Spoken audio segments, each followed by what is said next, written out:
All haunted places have a story to tell.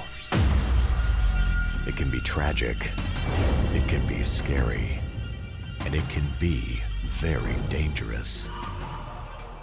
This is Colin Browen, and these are the Paranormal Files.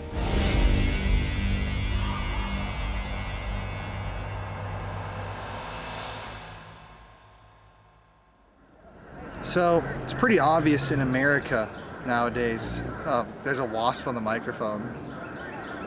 Jesus, that thing's scary. If you hear any buzzing. What do we do? Oh, Jesus! He's fine. Yeah, it's okay. Look, he's right. That's all right. He's not hurting anybody. Fuck.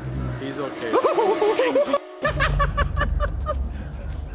Where'd it go? Okay. Okay. He just came right at me, man. It's pretty obvious that Confederate monuments are a bit stigmatized in America nowadays, right? Oh, yeah. And, I mean, obviously it is a bit problematic when these monuments that were built, a lot of times in the segregationist eras, are constructed in public. A lot of times they're meant to fearmonger, you know? Oh, yeah. How do you even deal with that history? How do you go about preventing future racism and whatnot? Not like this. It just makes me wonder. I've seen a lot of weird Confederate monuments. What is the biggest Confederate monument in the United States? I don't know. Well, actually, I do know. It's, we're staring at it right now. Interesting.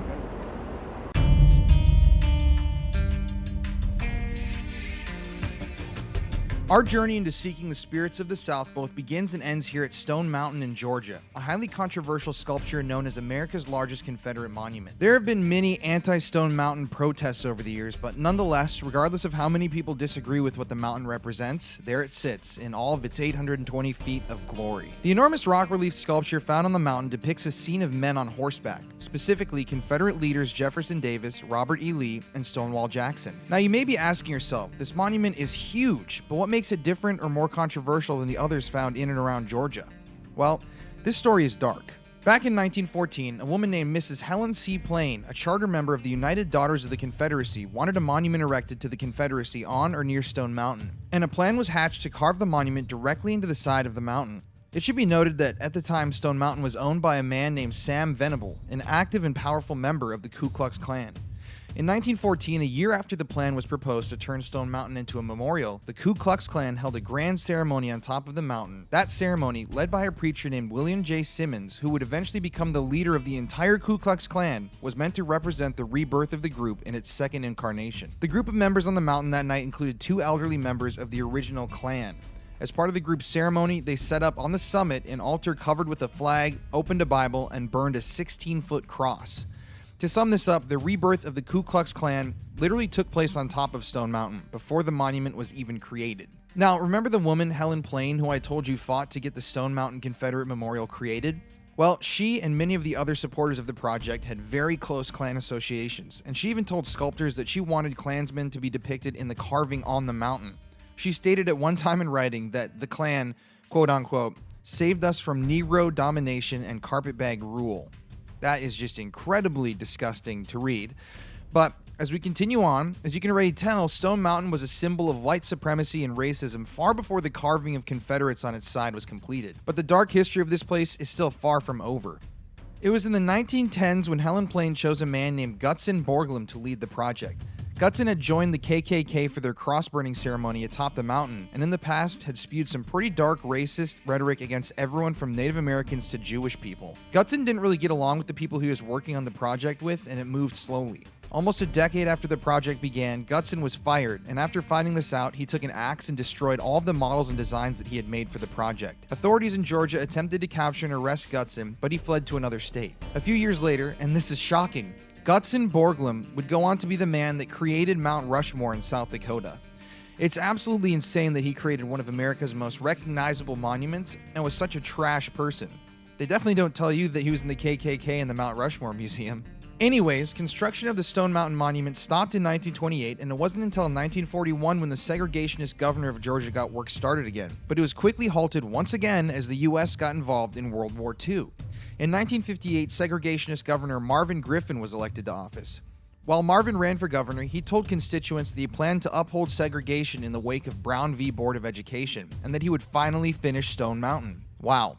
So, after being elected, Marvin pushed the Georgia legislature to approve a measure to purchase Stone Mountain at a price of $1.125 million. The Confederate carving was dedicated in 1970, and the work on the monument was finished in 1972. Now, you may be thinking, how could this get any worse? Well, it does. Did you know that Stone Mountain is actually a theme park and resort? Stone Mountain Park, which shockingly is Georgia's most visited tourist attraction, officially opened on April 14, 1965, 100 years to the day of Lincoln's assassination. Ouch. When it was initially opened, Stone Mountain Park grew into a neo-Confederate theme park, complete with a plantation house, whitewashed versions of antebellum life, and a Gone with the Wind museum. While a lot of these features were eventually removed from the park, there's still remnants of this subtle racism found throughout the property. To this day, 4 flags of the Confederacy are flown at the park, and the Stone Mountain Memorial Lawn, according to officials from the park, contains 13 terraces, one for each Confederate state. Each terrace flies the flag that the state flew as a member of the Confederacy. One can't help but think, what the hell were they thinking when they visit Stone Mountain? But this place, although important to our story, was not the focus of our trip to Georgia. Our real mission was to find and communicate with the spirits of the South. And so Jeff and I headed off for our terrifying night at the Kennesaw House in Georgia.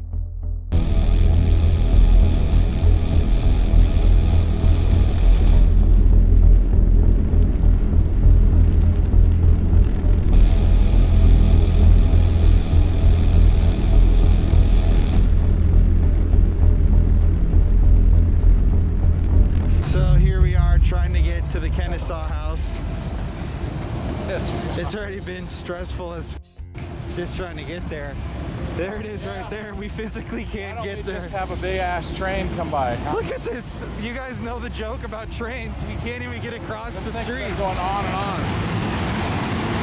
Then we're just trying to get right there. Look at this. What the hell is up with this? These are big cars, man. These are like about double the size of our cars back home. Jeez.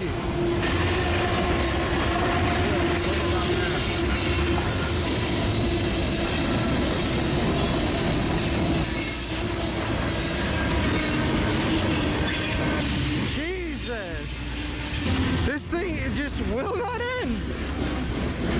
We've been here like 5 minutes. Look at it. What are the odds, man? What are the odds with our channel? Well, we're supposed to be here at, what, 4:30 for this girl that said I can only stay till 5. And we couldn't even find a damn parking spot. Back around, and then there it is. The museum, we can't get across the damn tracks. Now there's the end down there.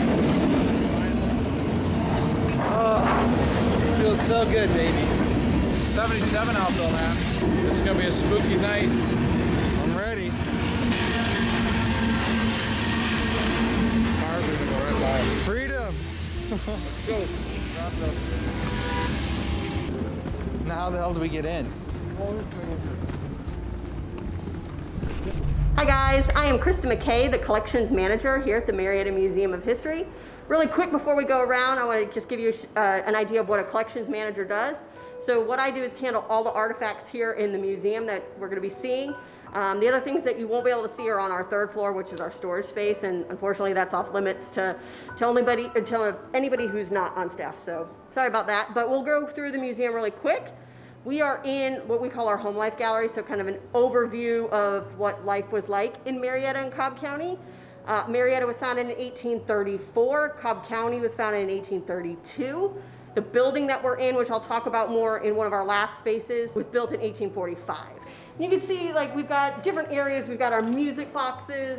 We've got an area devoted to Alice McClellan Burney. If you were a kid who had mom or dad involved in the PTA, she was born here and she was a co-founder of the PTA. So we've got a lot of national storylines here for Marietta.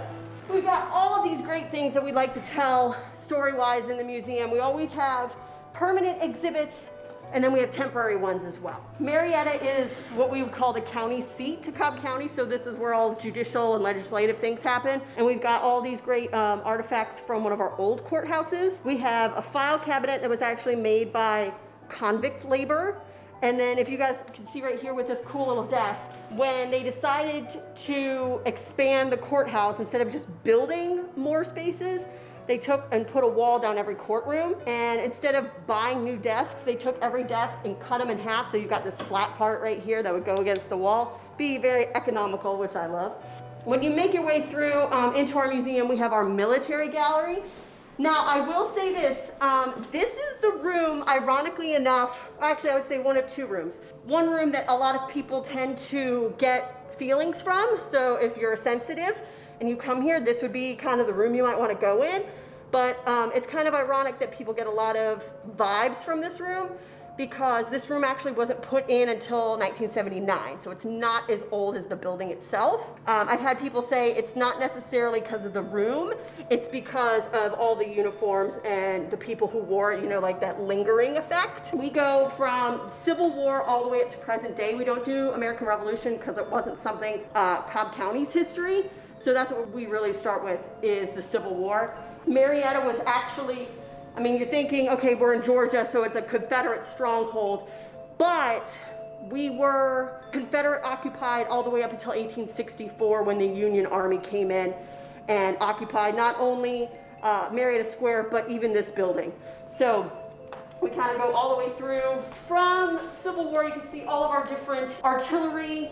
And one cool weapon I wanted to point out was this Joe Brown pike. So it's not a gun, but it's a weapon to help keep the cavalry at bay, so those on horses, and it's got a retractable blade. That blade is still pretty sharp, and we actually have like cut ourselves on it if we're not very careful. I know, it's very, you wouldn't think it's sharp being 150 plus years old, but it still is. World War II is very important for Marietta in that we had the Bell aircraft plants. We were building B-29s here. From 1943 all the way into 1945, we built over 665 airplanes. And you can see all these different military uniforms from local men who fought. That's what we try and do, is make sure that we have local uniforms on display. Like I said, this room, this space, this paranormal activity tends to be this room, and then the last room we go into. This room right here is actually what used to be our old office spaces. And so it's our education room, but again, with COVID right now, we've had to put everything behind the walls. You guys will see the transition here is where you transition from the newer part back to the older part. So this is our general history gallery, kind of do the history of Marietta, Cobb County in a nutshell. And we're actually going to go the opposite way right now. As I mentioned in the beginning, Marietta was founded in 1834, Cobb County is in 1832. Native Americans were here first with the Creek and the Cherokee Indians. What really makes Marietta grow is the railroad. The trains go by consistently. They are not passenger trains, they are strictly cargo, and there's no telling what time of day they'll come through. They just come through when they come through. Marietta has got a lot of different businesses. I've talked about Bell Aircraft very briefly. One business that's really kind of our landmark is, this is a board game called The Big Chicken. The Big Chicken is a Kentucky Fried Chicken, and it was originally built in the 1960s. It's a Johnny Reb's Chuck and Shake. And when Colonel Sanders heard about it, he bought it, and it still exists. They did a $2 million renovation. Its beak moves, its eye moves.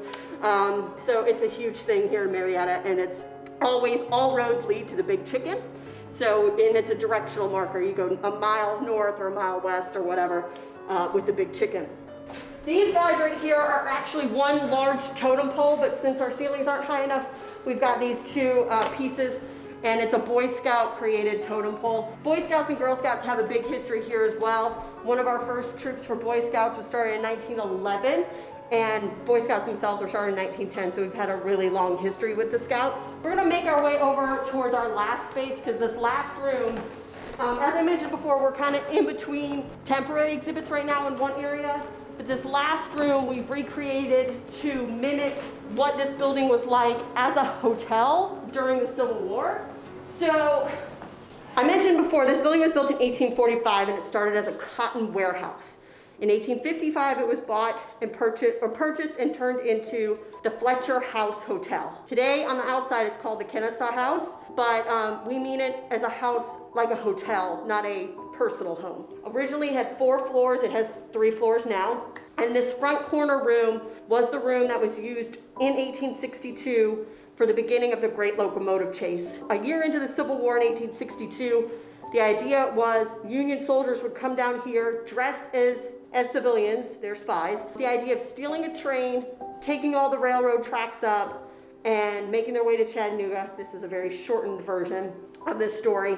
And so they weren't successful in that endeavor. If you guys want to learn more about it, there's books. There's even a Walt Disney movie, which is a little bit exaggerated. But the men who stole the train, called the General, they're called Andrews Raiders, and they were the first men to receive what is now the Congressional Medal of Honor. But this room, outside of the military gallery, is the other room that I've had people come through and have feelings and have other things happen. So again, like I said, if you're sensitive and you come here, this is the other room that people have gotten, strange and unusual occurrences from. I personally have never had any, but again, since this is an older part of the museum and an older part of the building, it doesn't surprise me that it has some sort of connectivity to some people. If you guys come by, you can always ask us.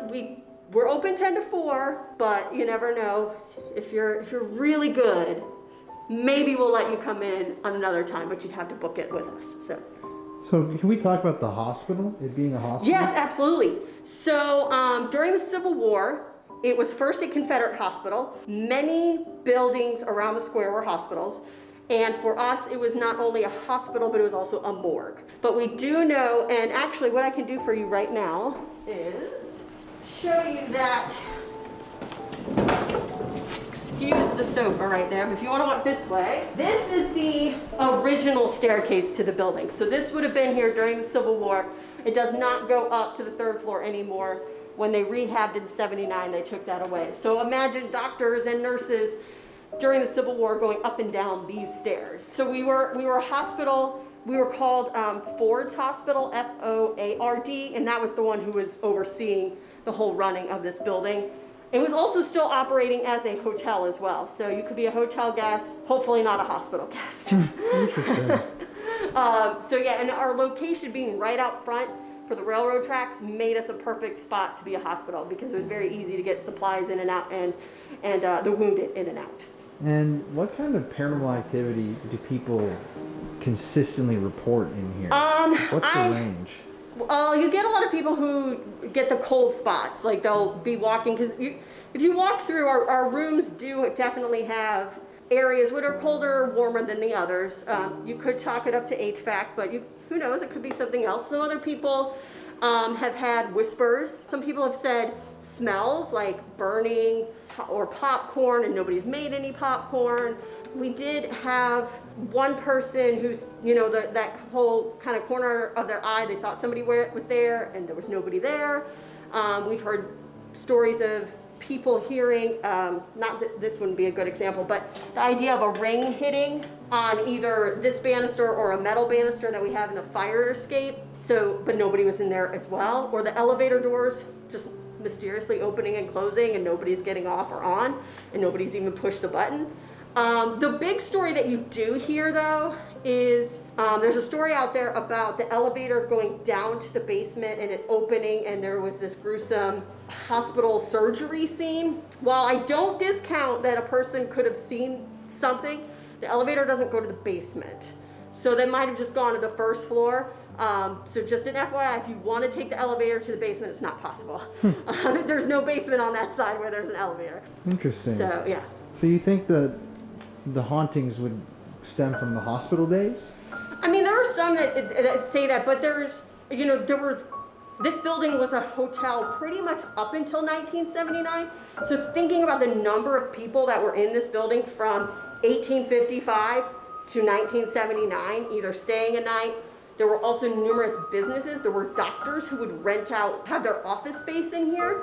So if you had a doctor in here, I've never heard of a story, but you never know. Maybe the doctor had a patient that died while here or something like that, but not just specifically Civil War. That tends to be the biggest story. If we had a number of people die in this building, I don't think it would be just from the Civil War. It could have been anything for that long period. Are there any other recorded deaths besides the hospital deaths? There was a story that there was after the war, because this building used to have a dining room too, since it was a hotel, that somebody came in and shot at somebody in the dining room, and he later died of his wounds. But I don't know if the death actually happened in here, but the shooting happened in here. Interesting. Again, I've been in this building all hours of the day and night, but I'm not one that necessarily subscribes to paranormal activity. So I always say, since I don't, they're not going to come talk to me unless I really made somebody mad.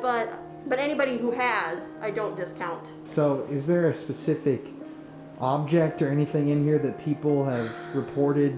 I've never heard of anything specifically. Like I said, people in the military gallery, people definitely get feelings from some of the military uniforms. Those uniforms were given to us.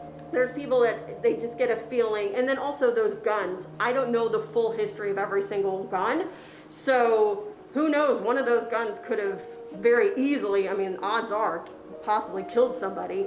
So that room, like I said, tends to have the most, outside of the Raiders room that we call it, those two spots tend to have the most activity from people who come in. Something happens in those two rooms. I don't know what it is. Awesome. Any final thoughts? Anything? Well, if you are ever in Marietta and you want to come see the museum, if we aren't open, there's also a ghost tour company that does, and they stop outside our museum and they tell a lot of the stories as well. So you can, and also they go around Marietta telling more. So Marietta definitely has a paranormal presence that I think people would like to explore and learn more about. So awesome. Come visit us. Cool.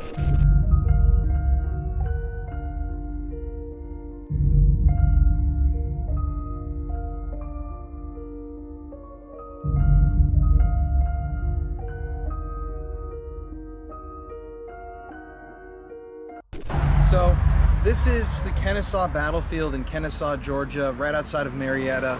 The Kennesaw House is the location that we'll be at later in this video investigating for paranormal activity. It used to be a Civil War hospital for the Confederacy. But in places like this, you can't help but think about how people handle death on such a mass scale. I mean, you got joggers out here, you got people driving through to work, you got FedEx trucks rolling by, and you can't help but think about the many people that lost their lives on this land. Some of them Confederates, some of them Union. It's interesting. Let's walk up here. I don't know what the hell that little thing is up there. And like I said, I always think about when you come to places like this, just the idea that hundreds of years ago, not even 150 really or so years ago, there were men all in this area shooting guns at each other, killing each other, committing mass murder. Bayoneting each other. Brutal. Cannonballs. And nowadays, people just drive by on their way to pick up their kids from the basketball game. So. It's a beautiful place for a hike. Yeah, and what I was researching yesterday, it was just talking about how oftentimes in the Civil War and different wars in America, when people were killed, a lot of times the bodies were exhumed and brought to be buried in different wartime cemeteries. But in a battlefield like this, there's a potential for hundreds of soldiers to be buried in unmarked graves, even right here, that were never found or exhumed. Well, it's just a field. Yeah. Could easily be people buried there. It is kind of lumpy too.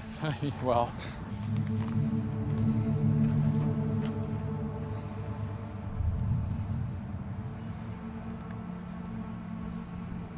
$1864. Fought. Crazy. Yeah. Right here. And now it's just like walking trails, peace. There's multi-million-dollar homes all over through here. And yeah.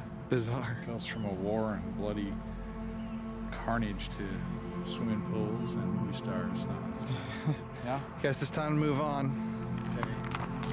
just wanted to show you guys the Kennesaw Battlefield before we go to the Kennesaw House, because not only is it the namesake, but that's like the deepest history around here is the battle. And it took place all throughout this area, and especially deep down there. There's some crazy stories from this battle. It was strange driving through that neighborhood on the outskirts of the battlefield, just thinking about the fact that these opulent homes were probably built on land covered in blood that once was home to many bodies on both sides of the fight. But that fearful thought, that concept that death is all around, was nothing compared to the frights that we had in store for us that night at the haunted Kennesaw House in Marietta, Georgia. What's up, everybody? So tonight we are in Marietta, Georgia at one of the most famous haunted locations in the entire Peach State, the Kennesaw House. This building was not only a hotel for decades, but it was also a hospital during the Civil War. You've got this history of people dying. You've got hotels where people are bringing their own personal energy and grief and whatever they're going through at the time into these rooms. There's a lot of interesting history here. We've heard a lot of different ghost stories ranging from seeing apparitions to hearing whispers and voices. But without further ado, this was an expensive place to rent for the night, so we're gonna head in right away and get this done, or get this rolling, I should say. And I just want to let everybody know we are wearing the masks because the government mandate states that when you're in these government buildings, you have to wear a mask. And in this building, this place is a government-owned complex, so we have to wear them tonight. So, in case you were wondering, that's why we got them on, for safety. So, let's head on into the Kennesaw House, baby. Yeah, we said again, the activities in front of the elevators. Yeah, she told me a ghost story about someone who came down to the first floor in the elevator and opened up, and there's a gruesome surgical scene that they saw. Really? Yeah. Like now? Yeah. Here. Huh. Oh shoot, we need the lights on. Yeah. Okay, everybody, so we've got a REM pod right here. We're gonna turn this bad boy on. So there's the REM pod. The whole balls. Over here we've got motion sensing balls and bars of light. Over here we've set up a static camera. We're gonna roll on this one right now.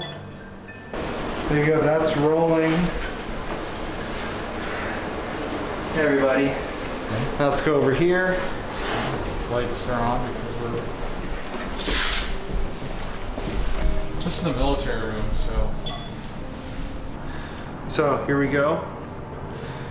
That static camera is rolling. We're gonna set this EM pump over there by all the things.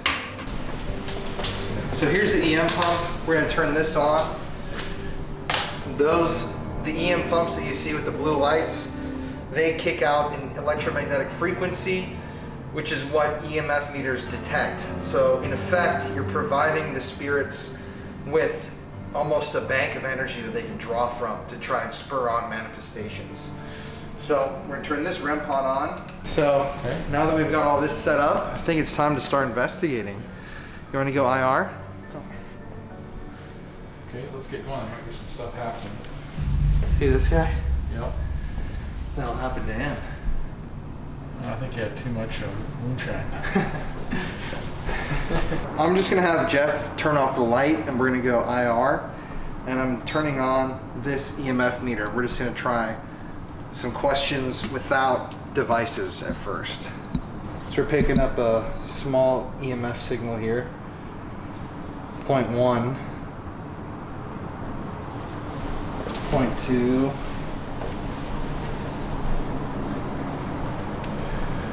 Interesting. Last time when we were using this near Hell's Church, there was nothing. So, and just to point out to people online, even this amount of EMF can be considered a considerable amount of EMF in the environment. And so having a reading that's constant throughout this building could be a reason why there are hauntings, because there is this constant signal that you can, in effect, if you're a spirit, draw from. I want to start off by introducing ourselves to you guys in here. My name's Colin. I'm Jeff. And We just would love to talk to you tonight, make contact with you if you're in here. We don't want to hurt you, especially if you're from the Civil War. We would love to talk to you. Can you give us a sign by maybe knocking on something or moving something?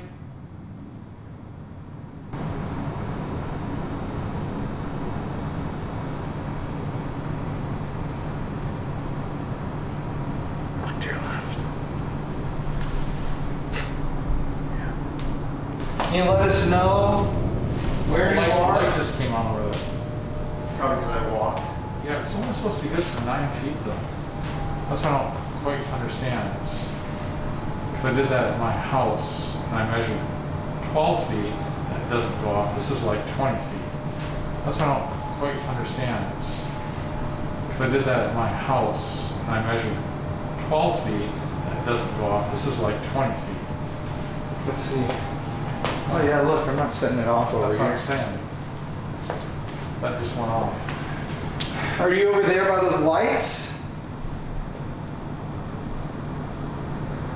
Can you walk over to the sound of my voice? And we're in the military room right now. There are so many guns in here, first off. Civil War weapons, bullets, who knows? Uniforms. Yeah, what People were. what these weapons and artifacts did to people, possibly killed. Oh, there's 0.3 signal. Right over here. What was that? Is there somebody over here in this room with us?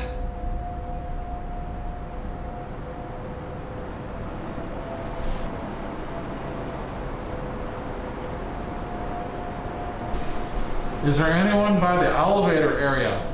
That's where we're hearing a lot of things have shown themselves.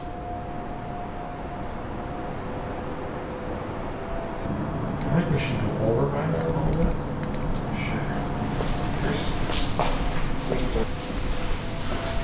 We're coming over by you a little bit close. Oh, look at What the hell?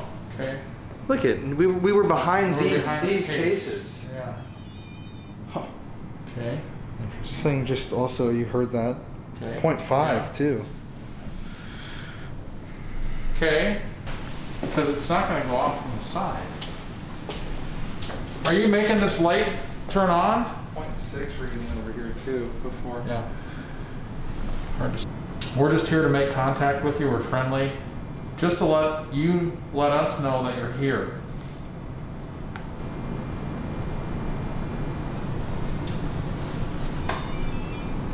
So, It's kind of interesting too. Like, just look at how a cell phone can affect EMF. Look at this. Look at how much EMF is in a cell phone. It's 92 for 90 there. That's crazy. It's kind of spooky. Where are you in the building?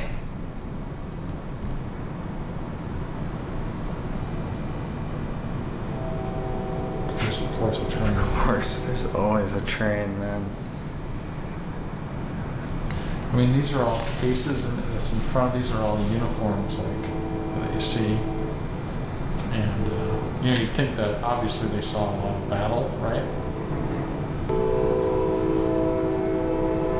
Can you hear the train outside?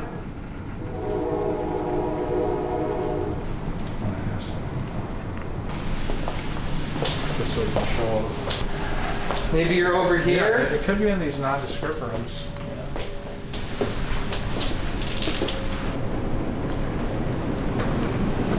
Is there anybody here with us in the old hospital?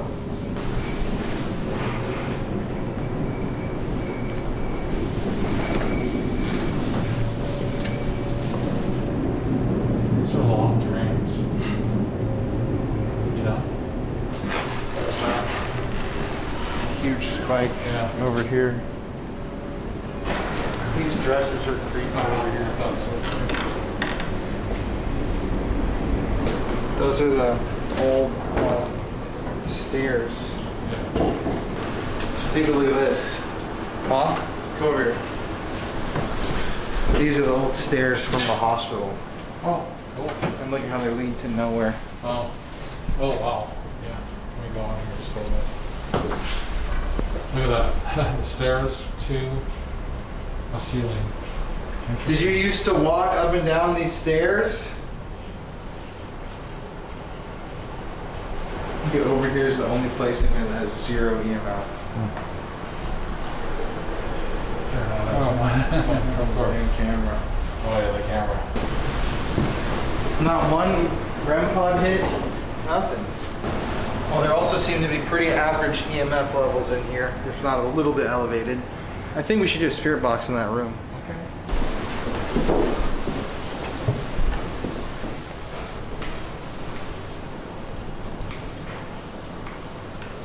What was that?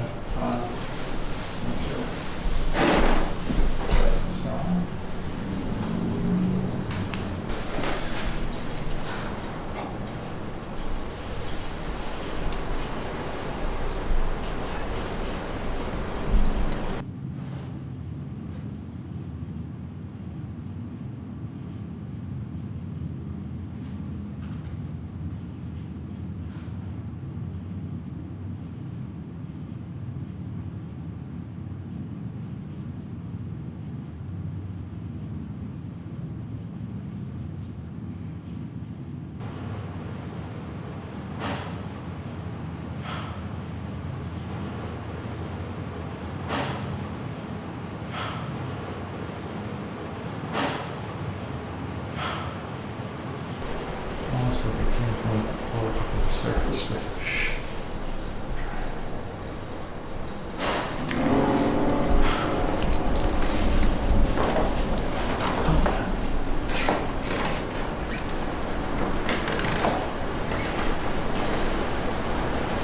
Hello?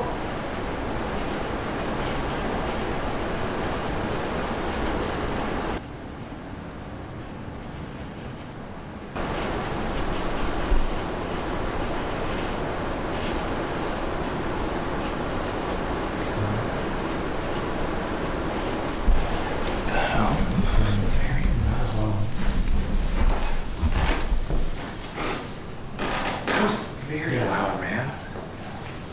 Jeez. Okay. Did not expect that.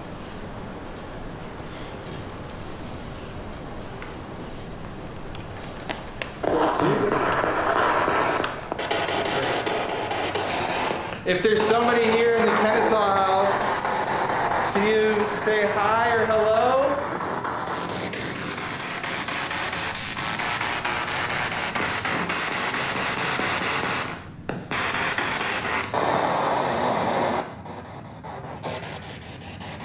Can you say hello or hi if you're here? I heard run. I have no idea. Can you tell us your name?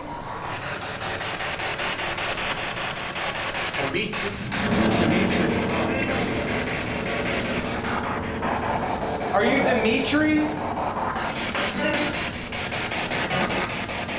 okay, just we've come a long ways. All I want to ask you is, if you're here, what's your name? Give me a name.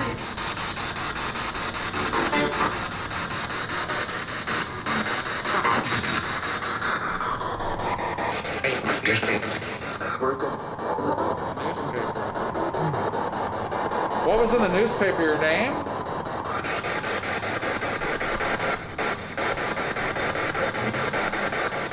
Were you in the newspaper? Yes or no? Do you know what our name is? Say one of our names.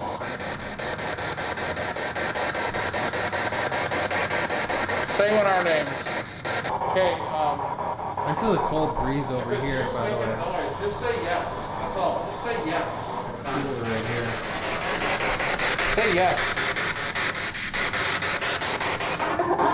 Trying to make out what this is saying. Do you live here?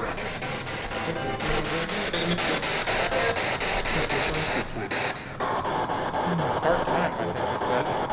Where else do you live? That's saying. That's the deal. I don't know.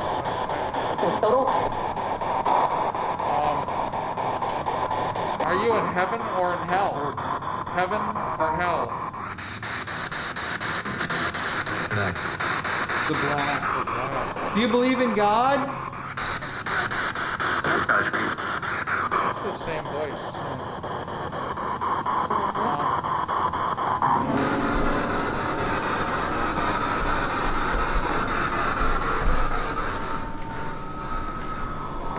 Okay, is anybody in this room? I think we should do a little experiment. Okay. You and I should both take our static cameras. Yeah. You should sit either over there or in here, or our Yeah. video cameras, and we should just sit for like 10 minutes and ask questions, because those loud noises were crazy. Okay. I think we should both just do that. Just get it on the camera. Yeah, like you footage. take your camera and I'll take my camera. Okay. No devices. Where are you gonna Those sit? were loud. I can sit over here in the war room if you want to sit over here. Over here. Yeah. Or I can sit over there if you want to sit in the war Yeah, room. you want to sit on the floor. So right now I'm gonna sit here. The static camera's right behind me. The hallway's here, and this creepy room is right to my left. I'm gonna sit here alone. He's gonna walk over to the war room and sit in there with the camera like this. Yeah. Let's just listen. Ask some questions. Okay. Okay, Ready? go for it. Head into the darkness, my friend.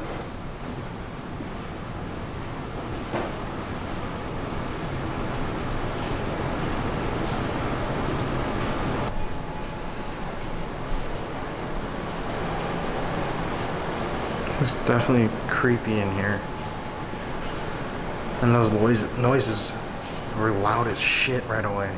Like 5, 6 of them, and I keep feeling a chill right here, which is why I kind of wanted to stay here. I keep feeling something in this area. I don't know what it is, but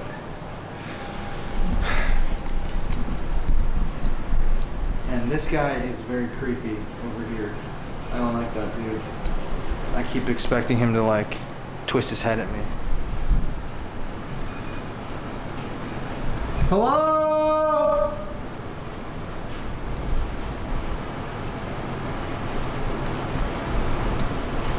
Where are you?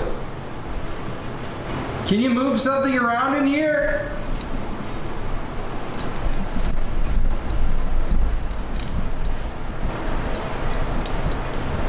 And once again, just to remind everybody, it's pitch black in here. Those red lights are honestly very creepy.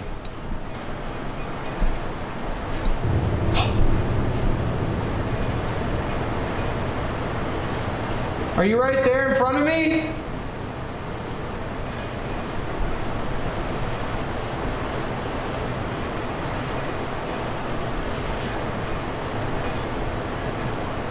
That's trippy. Even if I move down here, that doesn't go off. You can see that. Look at this one. Oh my God, it's getting closer now. Come on. Come on over here. Is that you?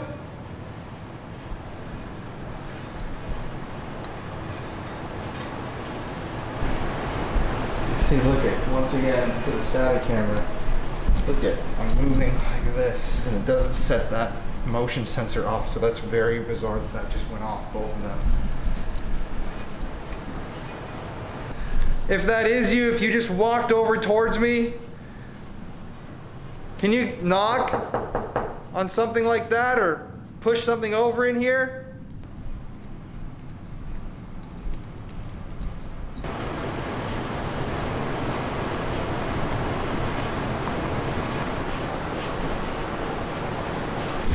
I've got a static camera, roll them there, and REM pod.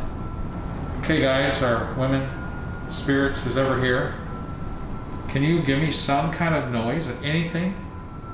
Make some lights go off. I'm just gonna sit here now silently and just see if you're here.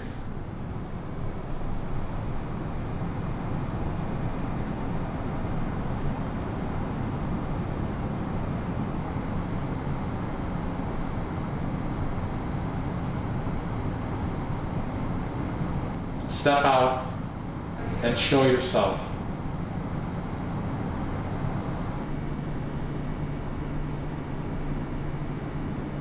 Sir, do you have an order, sir?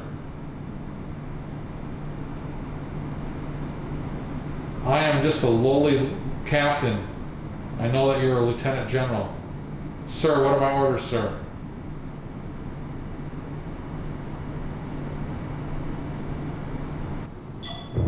Oh, okay. Okay, our light, freaking our camera just died. Okay. Oh shit, and there goes that light again. Oh my god, I have definite.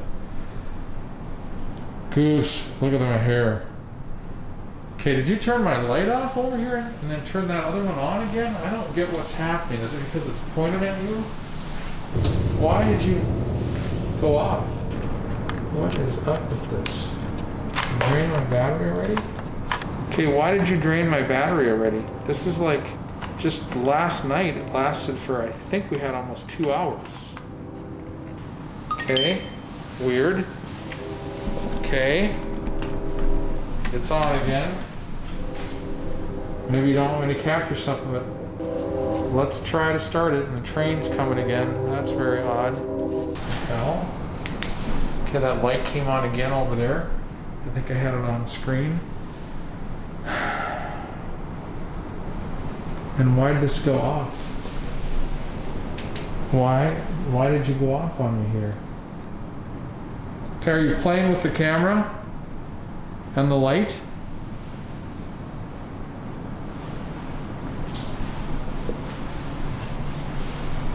It's okay, come out.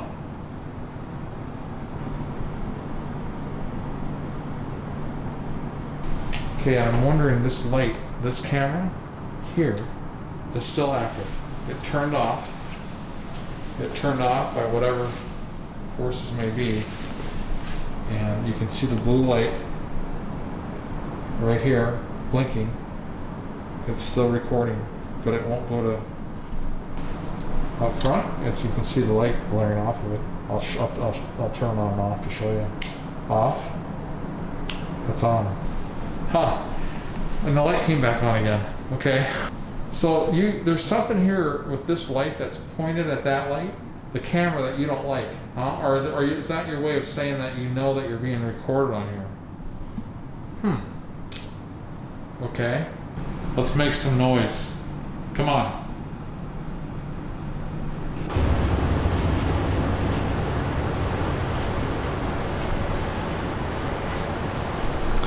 I get a really creepy vibe from this room all of a sudden.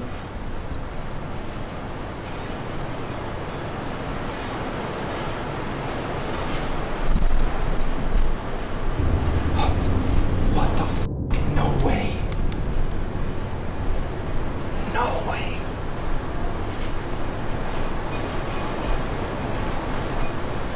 I just heard footsteps or something from over there, and I turned the camera to point at it, and that light just illuminated. And look, it's not me. I'm just trying to show that I can move any way I want, and I don't set that off.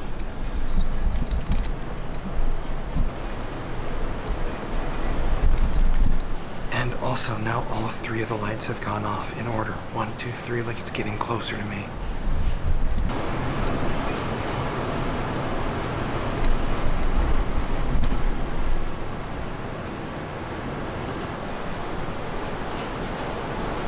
Cold breeze on my face again right here.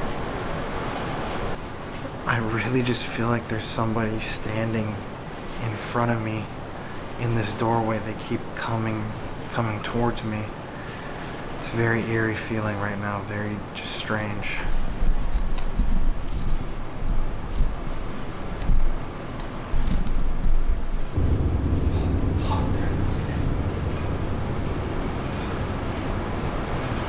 Can you make a noise?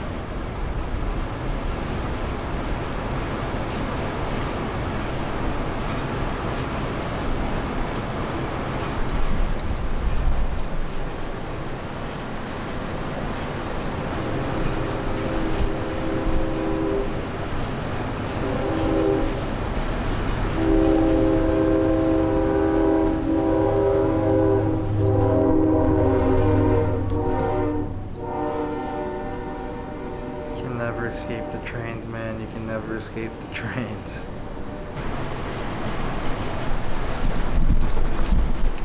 I'm gonna walk over into this ruined.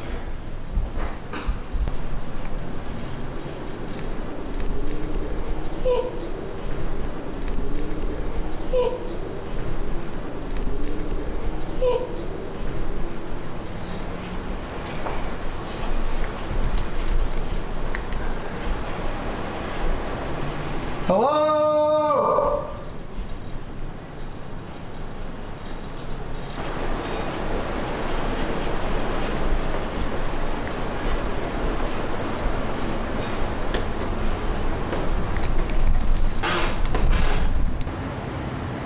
You make a noise and show me where you are?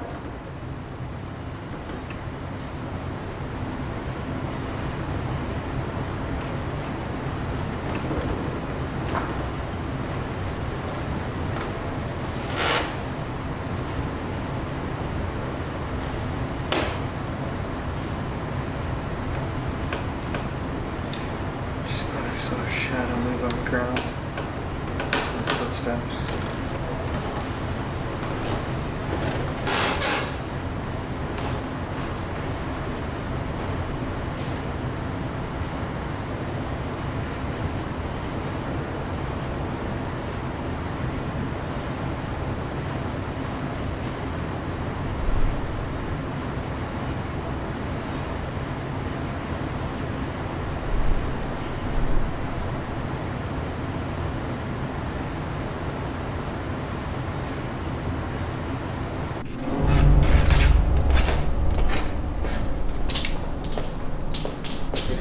Yeah.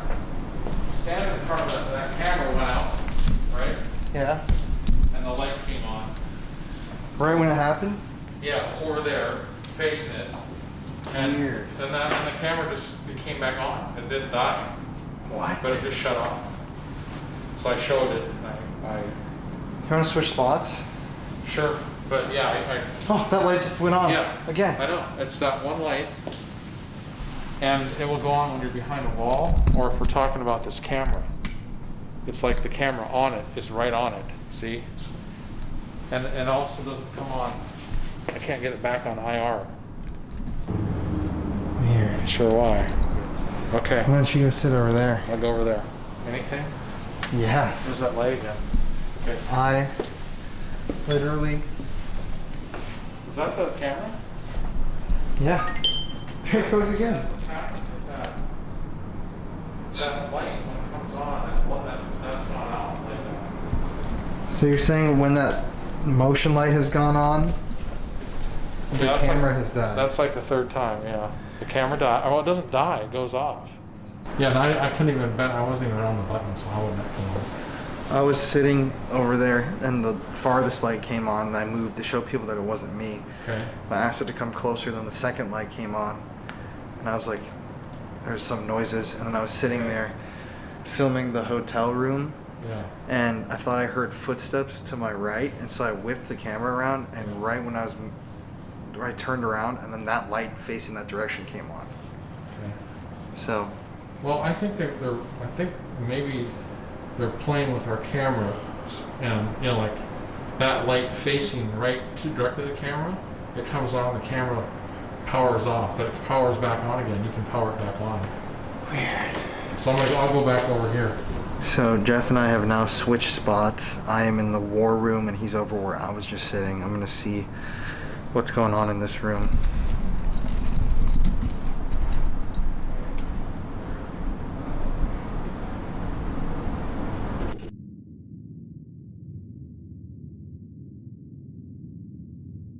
Camera down here, guys.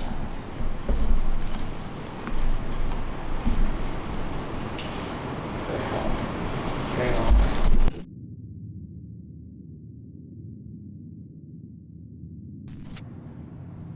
I was thinking about maybe breaking out like the Oculus.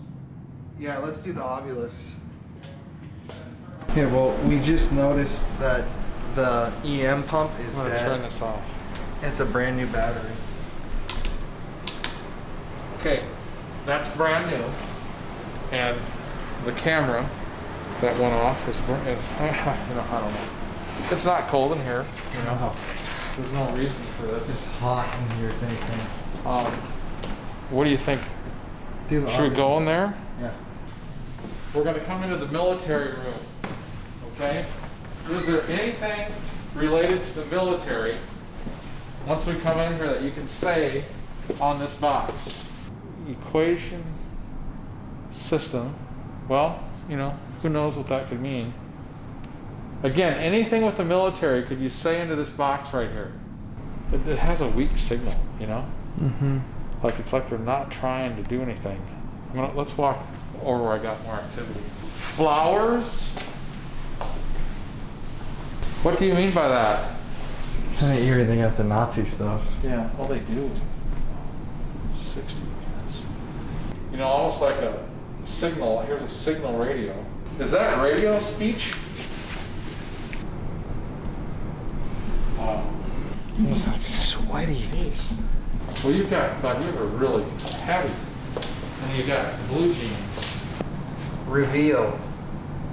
Are you going to reveal yourself to us? I'm going to go IR. If we turn the lights out, will you show yourself to us? Show us where you are? I mean, come on. Alignment.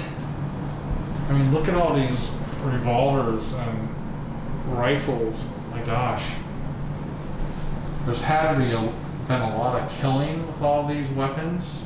Where are you in this building right now? Did you die in the Civil War hospital? Were you a Confederate?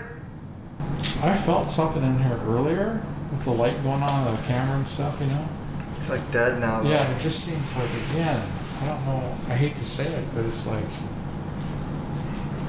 it seems old to me, you know? This thing isn't giving us any responses either.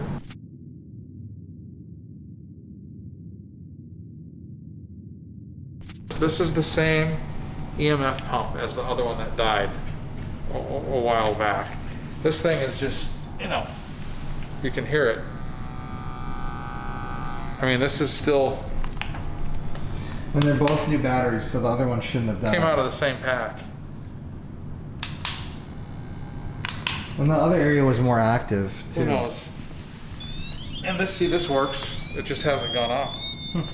But again, like you said, the fact that when it does really go crazy, you know, Something's happening. I mean, it really, it makes me much more of a believer. Have anything left? Nope. You know? So Jeff's got the SLS camera, which is the Kinect.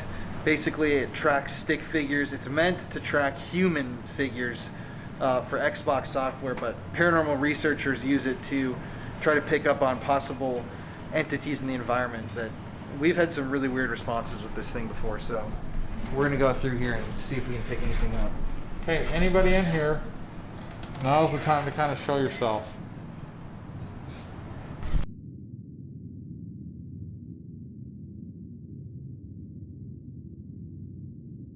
I felt stuff towards the beginning, but I just feel like the energy in this building has just kind of left completely. I don't feel anything at this point. Yeah, I'm not sure what's going on. It's like really, really quiet. You know? Okay, we're gonna leave pretty quick here. So, I mean, if you want to be known that you're here, I mean, now's the time. Now's the time to show yourself. I mean, it's going to be kind of like an episode you'll see coming up where you have that from the ceiling. I mean, that's pretty compelling, right? Yeah. I mean, there's nothing for it to map out to, and it's like free space. And here, you know, you've got all this stuff, and we're not getting even a hit.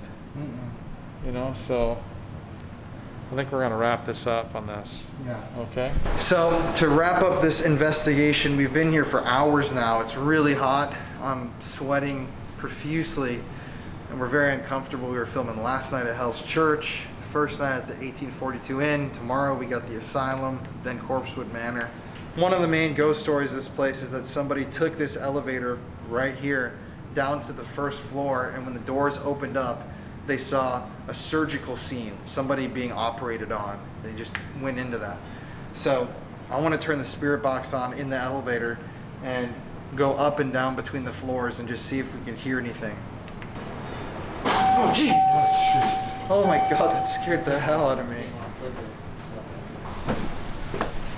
So are you gonna just sit here first, or are you Let's just go to the first floor and then up. Okay, you gotta turn on. Go to the spirit box in a second. First, let's just open up and see if there's any noise. Okay.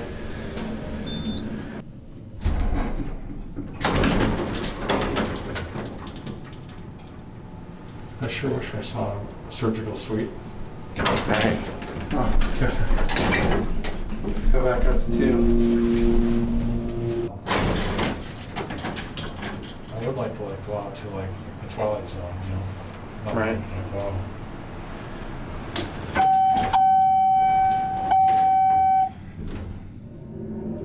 Come on. Surgery.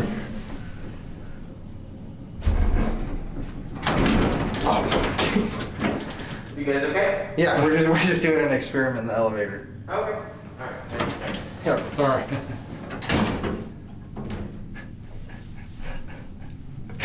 Back up, It's baby. my 2 little kids. Come on, show me the ghosts.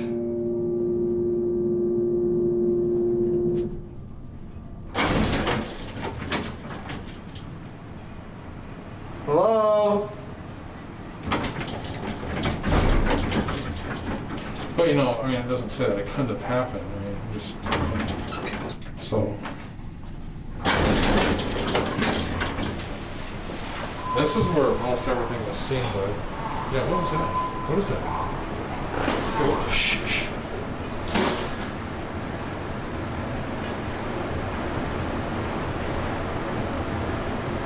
What would that be? A voice. Here, why don't you sit up here and see if that was part of the elevator coming up? So you can knock out. But like a woman's voice. Just listen. Oh, no, here. Oh. Yeah, it's the elevator. It's the elevator. It's the elevator. There's a voice box back there. Anybody that's here in the Kennesaw House, if you were a Confederate, this is your last chance. Do you have anything to say to us? Anything left to do?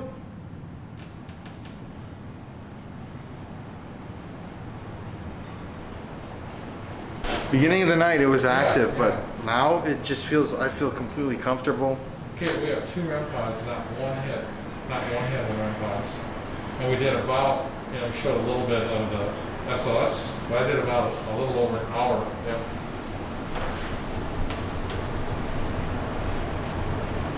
Some noise over there. Okay. I know for a fact though, I'm gonna cut one of the spirit box sessions we did because there was not a single voice. It was just static. Ovulus, we didn't get anything.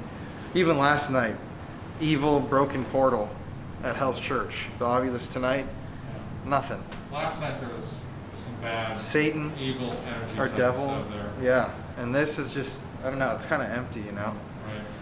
But sometimes that's how it is with the paranormal. And that's not discounting people's experiences. That's just, this is our own. That's just the way it goes, man. At least you know you're watching the real Did you shit say here. that's the way it goes, man? That's the way it goes, There's man. those men in what? I'm tired as hell. Okay. I'm gonna say goodbye to the captain over here. Do we still have our device running? Yep. Okay. Yeah, that is. Okay, so how does this one keep going, bud? Right? And then the other one died again. I don't get it. All right, well, this isn't the end of the episode, but let's call it a wrap on Kennesaw now. So we left the Kennesaw House with more questions than answers. Why was this place known as one of the most haunted spots in Georgia? It's something that you have to consider when you investigate the paranormal. Why is it not more frequent? If so many people have had experiences at a certain location and it's ranked consistently as a place that has consistent activity, why is it not always consistent? But that's just something I'll never have an answer to. But my journey in exploring these questions didn't end there in Georgia. When I got back to Austin, I wanted to explore a little bit more of the Confederate history that's embedded in our society. I was a student at the University of Texas at Austin, and in the mall of the campus, what I'm showing you right here, these are podiums where these statues used to stand and the student body was forced to walk by them every day. It was Robert E. Lee, they had a statue of Jefferson Davis, These statues were overlooking the campus. John H. Reagan, he was a famous Confederate. This is where Jefferson Davis used to be. I was a student when he was still there and he got removed. But it just goes to show that even places that consider themselves liberal, they only got rid of Confederate insignia and memorials a couple years ago, I think 2017. I also got to add, I don't know why the hell George Washington is on campus, but he's still there. Now, if you want to talk about Confederate memorials in Austin, you got to consider that Austin is a very liberal city. But in front of the state capitol, there are still 3 huge Confederate memorials. Right here, this is the first memorial that I filmed. You can see the CSA for the Confederate States of America. There's the Stars and Bars, the flag, and dedicated to Robert E. Lee and Jefferson Davis. As you continue walking throughout this area, you come across a lot of these different memorials, including this main Confederate memorial right here dedicated to the Confederate dead, which is actually right in front of the Capitol building. I can only imagine the feeling that so many people from Texas get when they come to the Capitol and are forced to look at this memorial. A lot of people whose ancestors may have died in the slavery system, or people whose ancestors died as a Union soldier. And as you watch this video, there's one thing that I want to remind or educate you guys about. It's the fact that a lot of these memorials were not erected right after the Civil War. They weren't built in the 1860s and 70s. A lot of these memorials and monuments were actually built in the 50s and 60s, the 1950s and 60s. In the era of desegregation, these were monuments dedicated to white nationalism and white supremacy that were erected to suppress the black vote and essentially scare people. It's sad. My name is Marietta. So what do you guys think about the Confederate monuments that are here at the Capitol? I think they should just take them down because it's nothing to be proud of. Yeah, it's just disrespectful. Like seeing just like that first statue as you walk in, like it's just plain disrespect, and we shouldn't. I don't know why some people just come here and like admire these statues when it shouldn't. It's just like, it gives a representation that like Texas is still proud of what they did. And honestly, like, it's just something that like living here, it's just not something that like represent like Austin or Texas in general. We shouldn't just have here anymore. It's just plain disrespect. What do you think you would do with the monument? Like, do you take it down? Do you put it in a museum? Do you have any idea? Like, what do you do? Honestly, just demolishing it. It's just, it has no good value to it. There's a lot of great other things that the U.S. has done and stuff. Well, sometimes. But these statues are not. Now, obviously, you guys know that I'm pretty progressive in my beliefs, and I don't stand for Confederate memorials and monuments being out in public. I think they have a place, and that's in museums for history. But I decided to invite someone out to speak on the behalf of the people who believe in the Confederate monuments. I wanted to know, to get to the bottom of why people fight so hard to keep these damn things up when there's such a problem in society. So I decided to invite out Marshall Davis of the Sons of Confederate Veterans. I met him at the Texas State Cemetery in the Confederate graveyard area and asked him his opinions on why he believes these statues should be kept up. I'm Marshall Davis. I'm with the Sons of Confederate Veterans here in Texas. I was raised in Virginia. My Confederate ancestors all fought with the Confederate Army from Virginia. In the early 1900s, as Confederate veterans were passing away, at a convention of Confederate veterans, Stephen Lee gave a charge to the Sons of Confederate Veterans to preserve and protect the good name of the Confederate soldier. To us has been given the task to preserve his good name and see that the true history of the South is presented to future generations. And most of the people, would you say, who do fight for their preservation of the monuments and everything, they have relatives that were in the Confederate Army? To be in the Sons of the Confederate Veterans, you must have an ancestor who fought either with the Confederate Army, Navy, or was an officer in those organizations. Here in Austin and in Texas, there are monuments around the state of Texas in cemeteries and on county courthouses to honor the men who fought nobly and bravely for their state and for their country. One of my favorites certainly is the main Confederate monument on the south lawn of the Texas Capitol. It is a four-sided monument and has a list of all of the battles that Texas Confederate soldiers fought in. The three sides are the different battles, different engagements that Confederates from Texas fought in. The fourth is a quote from the Confederate veterans who erected that monument in the 1920s about how these men fought for states' rights that were guaranteed under the Constitution, and they were spurred on by the Revolutionary War, who the American colonists fought to remove themselves from a tyrannical England. One of the spirits and one of the motivators for the Confederate cause was a similar cause to remove themselves from the tyrannical overgovernment of Washington, D.C. So what's the main goal of the organization? Is it monument building? Is it... Our main goal is to preserve the history of the South and the true meaning of what the Confederate experiment was.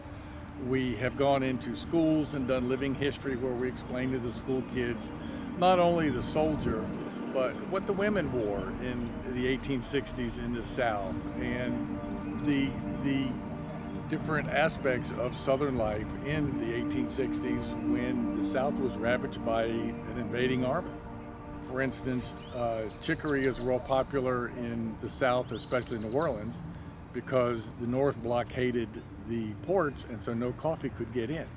So the Southerners had to resort to what was around, and that was chicory, and that's one piece of the war that still survives today, is the chicory and the coffee. So not just in monuments, but in many aspects, we will speak to the legislature about bills to preserve Confederate history and the different aspects of keeping that part of the American history alive. Well, with many current events, the Confederate cause and all things Confederate have been collateral damage as the nation deals with racism. And as a extension of that, the monuments in Austin have been damaged, have been graffitied around the South and around the country. Monuments to Confederate heroes and other American heroes have been defaced or destroyed. Oh, let's let this. There you go. As always, gotta get that on camera too, because people are gonna laugh at that. In Oakwood Cemetery in central Austin, there are over 400 Confederate soldiers buried in the grounds of Oakwood Cemetery. A few years ago, the Sons of Confederate Veterans raised funds and erected a monument to those men to honor their service to the Confederacy.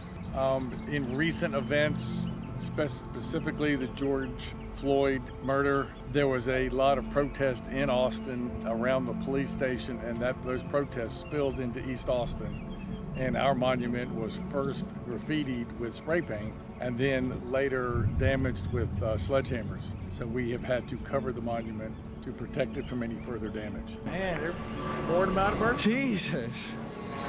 Airplane number 2. You gotta wait 10, 15 seconds. To you guys, it's not about racism having these monuments up, it's about your families, correct? Correct. And so what would you say to people who want the monuments removed? What's the reasoning behind keeping them up?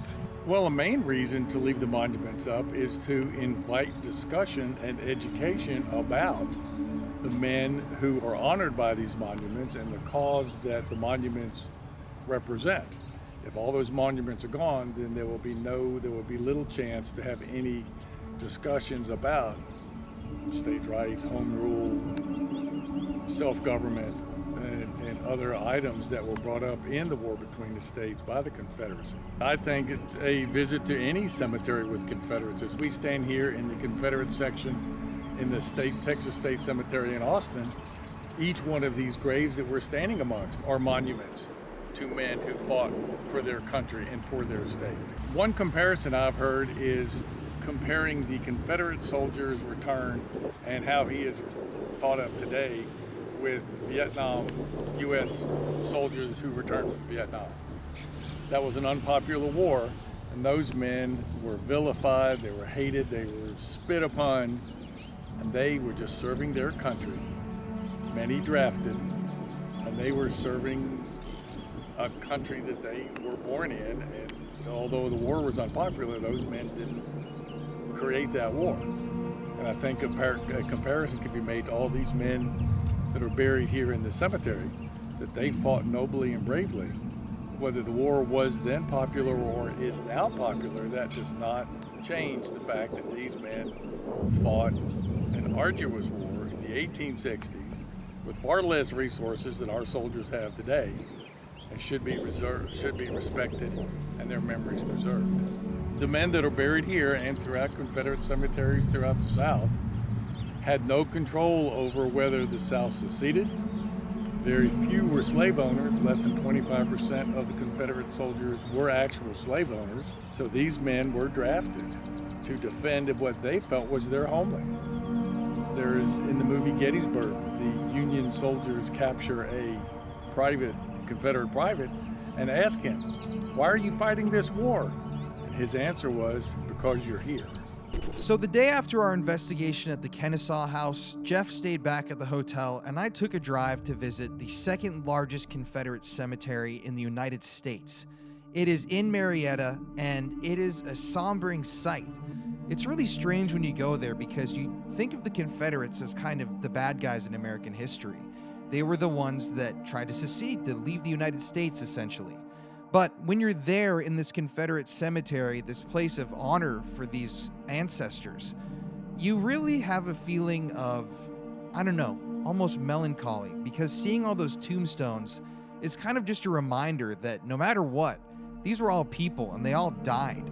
Thousands of bodies are buried here, and even though I don't agree with a single thing these people stood for in the war, it's still, you know, just a weird, sad sight to see the graves of so many soldiers that died for a cause that essentially was not even in their hands. It was more so in the hands of the politicians leading them to their slaughter. And so we arrive back at Stone Mountain, that damn cursed rock filled with KKK history and embedded with racism. Interesting. So, at the end of the day, you can't take down or remove a Confederate cemetery, obviously. But what do you do with the monuments? Do you put them into museums? What do you think? Well, I think it's part of history, and this is a hard one to put anywhere. But yeah, I don't know I really don't have the best answer. I don't know. Personally, I think that just because of the manner in which a lot of these monuments were constructed, if you want to keep them, put them in a museum. But with this monument, since the KKK was basically reborn on top of this mountain, this one's a little bit more dark than the others. Yeah, true. But what do you do with this? I mean, how do you remove a mountain? You know, I have an idea. To actually get on the wall. You ready? Light them up!